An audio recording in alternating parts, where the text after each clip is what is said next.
Hello learners, welcome to my YouTube channel to the point learning. आज मैं आपके साथ क्लास 12 फिजिकल एजुकेशन का children with special needs chapter discuss कर रही हूँ, जिसमें एएसडी डिसऑर्डर डिस्कस करने जा रही हूँ। इससे पहले मैंने एसपीडी डिस्कस किया है आपके साथ, एडीएचडी डिस्कस किया है। तो अगर आपने उसे नहीं देखा है तो उसे जरूर देख लीजिए। और आज हम स्टार्ट करेंगे एएसडी डिसऑर्डर, जिसका फुल फॉर्म है ऑटिज्म स्पेक्ट्रम डिसऑर्डर। तो स्टार्ट करते हैं एएसडी।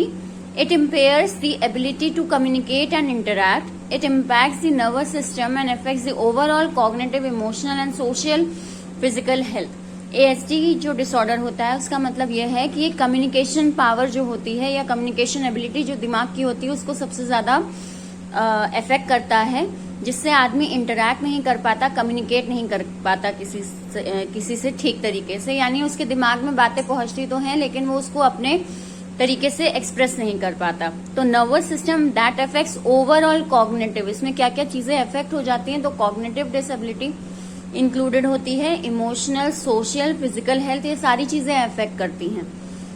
सिम्टम्स भी आते हैं। सिम्टम्स इसके एएसडी के हैं, resisting touch and prefer playing alone. ऐसे लोग जो होते हैं वो मेनली किसी से छू के बात नहीं करते, या इनको कोई छू के बात करे तो वो इनको पसंद नहीं है। बहुत ज्यादा पास आके बात करना भी नहीं पसंद है।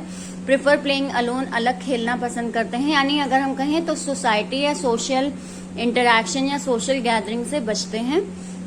Fehling to respond, absence of facial expression, eye contact, जल्दी अपने किसी बात पर रिस्पॉन्ड भी नहीं कर पाते हैं।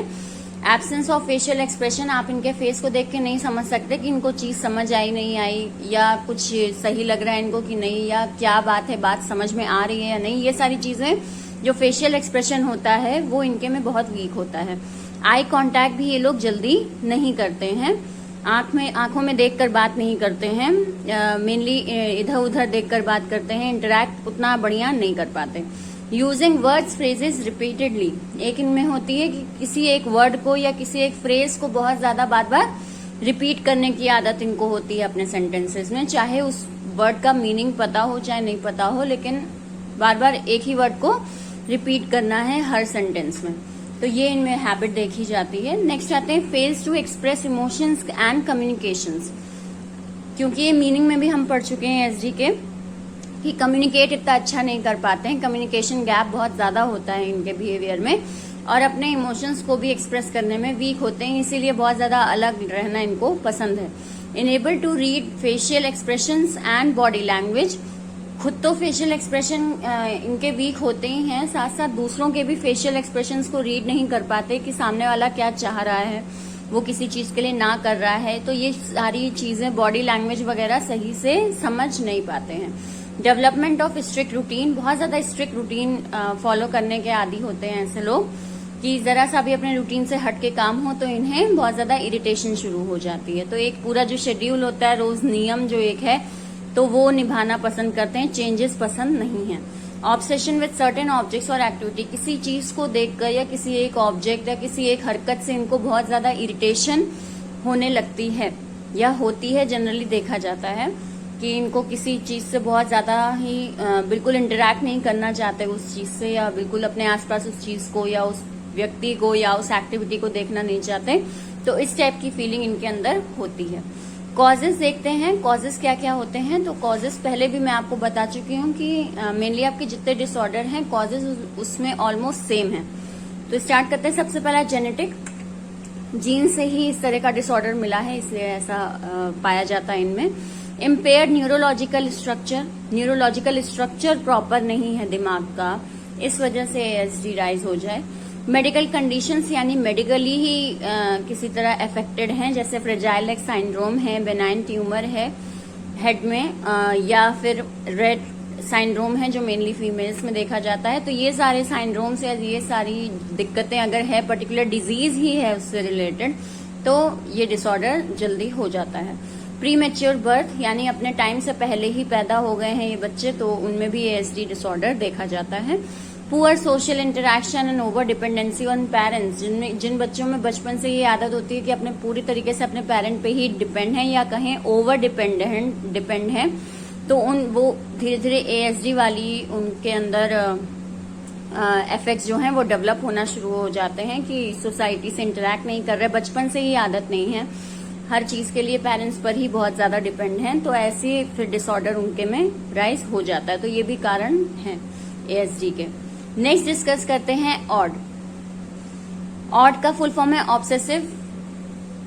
ऑब्सेसिव डिस्ट्रक्टिव डिसऑर्डर या डेफिशिएंट कहें ऑपोजिशनल डेफिशिएंट डिसऑर्डर। तो मेनली ये आपका फुल फॉर्म ऑड का होता है। ऑपोजिशनल यानी हर चीज के बिल्कुल अपोजिट हैं।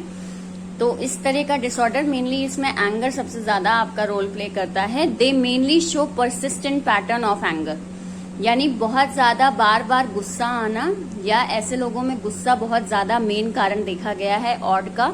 इरिटेबिलिटी, बहुत ज्यादा इरिटेट होते हैं, लड़ते झगड़ते हैं, आर्ग्यूइंग करते हैं, डिसओबीडियंट बिहेवियर होता है, किसी की बात नहीं मानते।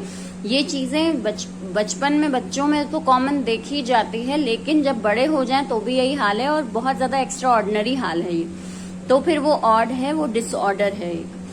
इसके सिम्टम्स में आए तो बिल्कुल सबसे पहला शॉर्ट टेम्पर बाय टेंट्रम्स, यानी बहुत ज्यादा नखरे हैं, शॉर्ट टेम्पर है, हर वक्त गुस्सा आ जाना, चीजें फेंकना, गुस्सा बहुत ज्यादा अधिक आ जाना, ये चीजें। Tendency to argue, fight and disobey rules को ना मानना, लड़ना झगड़ना, बहस करना, ये सारी चीजों की टेंडेंसी बहुत ही ज्यादा बढ़ी हुई है एक्स्ट्रा ऑर्डिनरी तरीके से। तो ये चीज। टेंडेंसी टू ब्लेम अदर्स, दूसरों पर इल्जाम लगा देना, अपनी गलती बिल्कुल नहीं मानना। इनएबिलिटी टू कॉम्प्रोमाइज, किसी भी सिचुएशन में कॉम्प्रोमाइज नहीं करते हैं, एडजस्ट नहीं करना चाहते हैं, हर चीज में अपनी ही बात मनवाना चाहते हैं। ये मेनली बिहेवियर ऑड्स का होता है।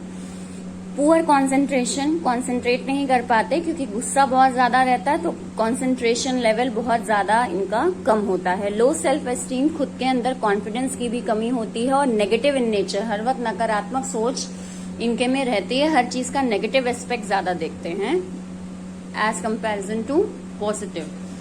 देन आते हैं कॉजेज इनके में क्या है, तो बिल्कुल कॉजेज वही सेम आपके कॉजेज ऑफ ऑड, जेनेटिक यानी जीन से ही ट्रांसफर हुआ है ये बिहेवियर, पेरेंट्स वैसे हैं तो बच्चा वैसा है।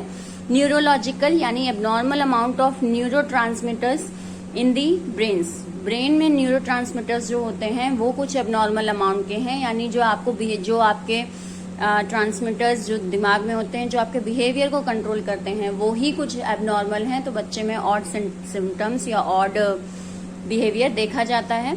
नेक्स्ट इन्वायरमेंटल फैक्टर, ऐसी इन्वायरमेंट में ही रहे हैं जो कि इनके इस बिहेवियर को इनकरेज करती है, तो धीरे धीरे इस तरह का बिहेवियर और वो दिमाग में भी उस तरह की जगह बन जाती है, यानी ऑड जो डिसऑर्डर है वो राइज अप हो जाता है इन्वायरमेंटल फैक्टर से भी, आसपास के फैमिली बैकग्राउंड या आसपास के इन्वायरमेंट की वजह से। लास्ट डिस्कस करते हैं ओसीडी। ओसीडी डिसऑर्डर जो है आपका, उसका फुल फॉर्म है आपका obsessive compulsive disorder. Obsessive compulsive disorder, ध्यान रखिएगा ये सारे के सारे जितने भी शॉर्ट फॉर्म्स हैं या ये आपके जितने फुल फॉर्म्स दिए हुए हैं इन सबको बहुत ही एक्यूरेटली याद करिएगा, क्योंकि एमसीक्यू में ये आते हैं और बहुत माइन्यूट से चेंजेस आपस में वर्ड्स में होते हैं, तो आइडेंटिफाई करना मुश्किल हो जाता है। उसके इसमें बिल्कुल अच्छे से याद हो आपको कि हाँ इसका ऑब्सेसिव कंपल्सिव डिसऑर्डर है या ऑब्सेशन कंपल्सिव डिसऑर्डर नहीं है, बहुत माइनर से चेंज होते हैं, इसे बहुत ध्यान से याद करिए और बहुत ध्यान से एमसीक्यू सॉल्व भी करिएगा। लास्ट डिस्कस करते हैं हम OCD. It has obsession of thoughts that is anxiety disorder in person's life and along with compulsion of action. Obsession यानी हर चीज के लिए बहुत ज्यादा पोसेसिव नेचर का होना, बहुत ज्यादा किसी चीज के लिए जुनूनी होना, तो वो इनके में देखा जाता है बिहेवियर में।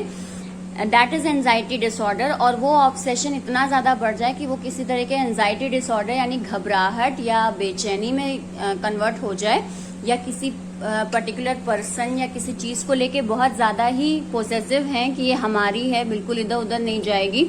तो ये चीज जो होती है ये धीरे धीरे घबराहट, डर, इन सब में कन्वर्ट हो जाए एक पर्सन में, तो वो ओसीडी आपका डिसऑर्डर राइज अप हो जाता है। And along with compulsion of action, और उस ऑब्सेशन के कारण कंपल्सरीली आप इस तरह बिहेव करें कि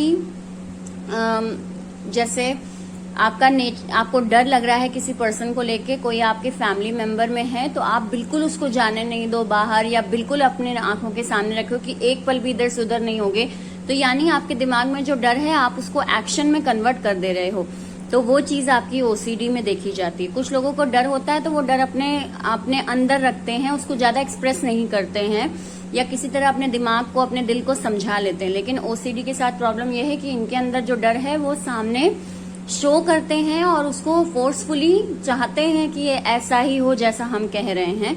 अगर हम कह रहे हैं कहीं नहीं जाना है तो मतलब नहीं जाना है, नहीं अपने ही जो एक्शंस हैं उनमें इनकी ये हरकत या कहा जाए कि उनका ये बिहेवियर शो हो जाता है। तो ऐसे लोगों को हम ओसीडी कहते हैं, उनको ओसीडी डिसऑर्डर है। सिम्टम्स ऑफ ओसीडी कैसे हम फाइंड आउट कर सकते हैं कि हाँ पर्सन को ओसीडी है? फिंकी अबाउट क्लीनलीनेस, यानी कि बहुत ज्यादा ही पीछे पड़े रहते हैं साफ सफाई के। हर चीज बिल्कुल क्लीन होनी चाहिए, जरा सा कहीं पे एक कोई स्क्रैच या एक कोई धब्बा या कोई चीज जरा सी गिर गई, तुरंत कपड़ा लेकर उठा के बिल्कुल साफ सफाई में लग गए, तो वो चीज क्या है? वो एबनॉर्मल चीज है। ओवरली कॉन्शियस, किसी भी चीज को लेके बहुत ज्यादा कॉन्शियस है अबाउट अरेंजिंग थिंग्स, चाहे वो कोई इंसान हो तो उसके लिए कॉन्शियस है, कोई चीज है तो उसके लिए कॉन्शियस है। साथ साथ अबाउट अरेंजिंग थिंग्स, चीजों को सही ऑर्डर में रखने का बहुत ज्यादा इनके अंदर आदत होती है कि बिल्कुल लाइन में, बिल्कुल सिस्टमैटिक हो। एक कुर्सी भी जरा सी इधर से उधर है तो वो भी बिल्कुल स्ट्रेट उसको सिस्टमैटिक वे में रखते हैं। रिपीटेड एक्शन ऑफ चेकिंग, बार बार चीजों को चेक करने की आदत इनकी बहुत ज्यादा होती है। फॉर एग्जाम्पल, आपने अंदर गए, आपने फैन का स्विच ऑफ किया, फिर उसको आके आप 4-5 बार चेक कर रहे हो। अच्छा सच में ऑफ कर दिया, अच्छा ठीक है ऑफ है, लाओ जरा दोबारा देख लूं। तो ये चीज क्या है? ये चीज आपके ओसीडी के सिम्टम्स होते हैं।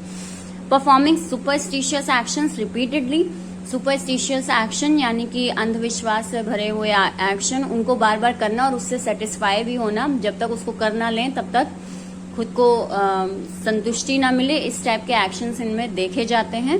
होर्डिंग, होर्डिंग मतलब चीजें बहुत ज्यादा जुटा के रखना। होर्डिंग का मतलब होता है आप सामान अपने आप बहुत ज्यादा इकट्ठा करके रखते हैं, तो वो होर्डिंग कहलाता है। तो कोई अनसर्टेन सिचुएशन हो, आप सामान घर में इकट्ठा कर रहे हो तो समझ में आता है, लेकिन सब कुछ नॉर्मल चल रहा है तब आप अपने यहाँ बहुत ज्यादा सामान इकट्ठा किए पड़े हैं, आगे की सोच के अरे ऐसा हो जाए तो फिर, तो वो चीज क्या है? वो एबनॉर्मल है। होर्डिंग सिम्टम्स देखा जाता है इनमें बहुत ज्यादा। काउंटिंग वाइल डूइंग टास्क और कोर्स, कोई भी टास्क करते वक्त या कोई भी डांस या कोर्स वगैरह करते वक्त मेनली इनकी काउंटिंग की आदत होती है कि कदम वगैरह गिन रहे हैं, स्टेप वगैरह गिन रहे हैं। ये इनमें देखा जाता है कि हर चीज को बिल्कुल एक्यूरेट करना चाहते हैं, इसलिए हर चीज को काउंट करके काम करते हैं। तो ये सारे के सारे सिम्टम्स आपके ओसीडी में होते हैं। देन आते हैं कॉजेज, इनके कारण क्या है? कारण भाई पहला जेनेटिक कारण है कि पेरेंट्स में है तो बच्चे में है। इन्वायरमेंटल, आसपास का इन्वायरमेंट सभी वैसे बिहेवियर के हैं तो बच्चा भी वैसे बिहेवियर का हो जाए। इमोशनल डिप्रेशन, एग्रेशन और स्ट्रिप इन्फेक्शन, किसी तरह का इन्फेक्शन किसी में हो गया हो और उसके अंदर ये आदत डेवलप हो गई हो, फिर वो इस आदत को छोड़ नहीं पा रहा, तो वो आपका होता है स्ट्रिप इन्फेक्शन। तो उसकी वजह से ये उसके में दिमागी प्रॉब्लम हो गई कि वो पहले तो चलो इन्फेक्शन था, इस वजह से वो ये सारी सावधानियां लेता था, अब इन्फेक्शन से सही भी हो गया, बिल्कुल नॉर्मल हो गया, फिर भी वैसी हरकतें कर रहा है, तो वो क्या है? वो दिमाग में जगह ही वैसी बन गई है। देन आते हैं इमोशनल डिप्रेशन, एग्रेशन। मेनली ये लोग जो होते हैं इनके में बिहेवियर देखा जाता है। डिप्रेशन से भरे लोग जो होते हैं वो तो हर वक्त एंजाइटी के शिकार होते ही हैं, डरते हैं चीजों को फेस करने में, या हर चीज को लेकर बहुत ज्यादा ही ओवरली पोसेसिव होते हैं नेचर के। तो ये मेनली देखा जाता है कि ये इनके कारण हैं ओसीडी के। सो ये मैंने सारे के सारे डिसऑर्डर डिस्कस किए हैं। आई होप आपको समझ में आए हों। पुराने वीडियोस भी मेरे देख लीजिएगा, पार्ट 1, ये पार्ट 2 है। पार्ट 1 में मैंने ADHD और SPD आपको क्लियर किया है। कोई भी डाउट हो तो कमेंट सेक्शन में जरूर लिखें और मेरे चैनल को लाइक सब्सक्राइब जरूर करें और शेयर करें अपने दोस्तों में जो बोर्ड्स के स्टूडेंट हैं, ताकि उनको भी कॉन्सेप्ट अच्छे से क्लियर हो सके। Thank you and have a nice day.